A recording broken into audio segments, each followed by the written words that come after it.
हमें इसका गुणनखंड करना है। उसके लिए हम क्या करेंगे कि जो अकेला है यानी कि जिसके साथ x नहीं लगा हुआ है वो कौन सा नंबर है, 5 है ना। ये 5 के साथ x वैक्स नहीं लगा हुआ है, तो इस 5 को हम जो x स्क्वायर के बगल में लिखा हुआ है उससे गुणा करेंगे।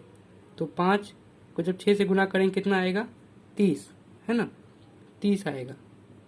अब हमें इतना सही मेहनत था इसमें। इसके बाद क्या करना है कि दो ऐसा नंबर ढूंढना है जिसको गुणा करने पर 30 आ जाए और जोड़ने पर ये बीच वाला नंबर 17 आ जाए।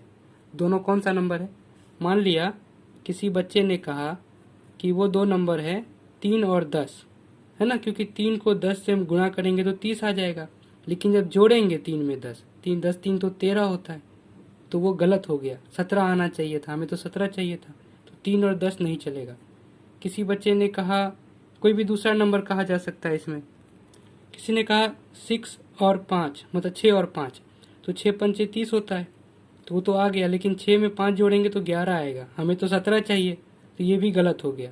इसी तरह जब हम सोचेंगे थोड़ा तो हमें समझ में आएगा कि वो दो नंबर कौन सा है, 2 और 15, क्योंकि 2 से जब 15 को गुणा करेंगे तो 30 आ जाएगा जो कि हमें चाहिए था, और जब जोड़ेंगे 2 में जब 15 जोड़ेंगे तो 17 आ जाएगा है ना। तो ये दोनों नंबर सही है, 2 और 15 हमारा यही नंबर होगा। तो इसको हम क्या करेंगे, 6x स्क्वायर लिखा रहने दिया यहाँ पे है ना, 17 को हम तोड़ लेंगे। कैसे, 17 को हम 2 जोड़ 15 लिख सकते हैं, 2 + 15, 2 + 15 लिख लिया, बाहर में x था, प्लस का 5 ऐसे ही लिखा हुआ है। अब इसमें कुछ बचा ही नहीं, तो बच्चों वाला खेल है। 6x स्क्वायर प्लस x को अंदर गुना कर रहे हैं, 2x, x फिर अंदर गया 15x + 5। अब इन दोनों में से हम कॉमन ले सकते हैं, कुछ बाहर निकाल सकते हैं जो दोनों के पास है। क्या है, एक तो हमें दिख रहा है कि x दोनों के पास है, इसके सर पे 2 है, इसके पास 1 है, एक बाहर निकाल लिया। दूसरा, इसके पास 2 भी कॉमन ले सकते हैं। तो कैसे, जब 2x कॉमन ले लेंगे यहाँ से, तो 6 में से जब 2 ले लिया तो यहाँ 3 बचा है ना, 2 तिया 6 होता है, और एक x तो निकाल ही चुके हैं तो x बचा, और यहाँ से तो 2x पूरा ही निकाल लिया तो 1 बचा। तो यहाँ से हम 3x कॉमन ले सकते हैं ना, 3 कॉमन ले सकते हैं सिर्फ।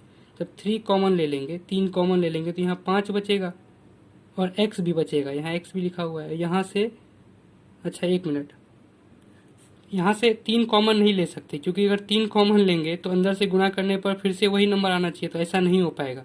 तो यहाँ पे हमें 3 कॉमन नहीं ले पाएंगे हम यहाँ पे, ठीक है। हम यहाँ क्या कॉमन ले सकते हैं, 5 ले सकते हैं, क्योंकि 5 दोनों के पास है। यहाँ 3x बचेगा, यहाँ पे 1 बच जाएगा है ना। अब इसको हम सॉल्व कर लेंगे।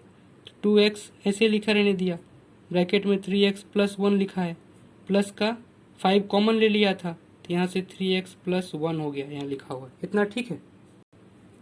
अब 3x + 1 दोनों के पास है, इसके पास भी इसके पास ही, फिर से इसको बाहर कर लिया, 3x + 1 आ जाओ बाहर, ब्रैकेट में क्या बचा, 2x, 3x + 1 निकाल ही चुके हैं, यहाँ 2x बचा, प्लस यहाँ 3x + 1 निकाल ही चुके हैं, यहाँ सिर्फ 5 बचा। यही हमारा आंसर हो गया, ठीक है। बहुत आसान था ये तो।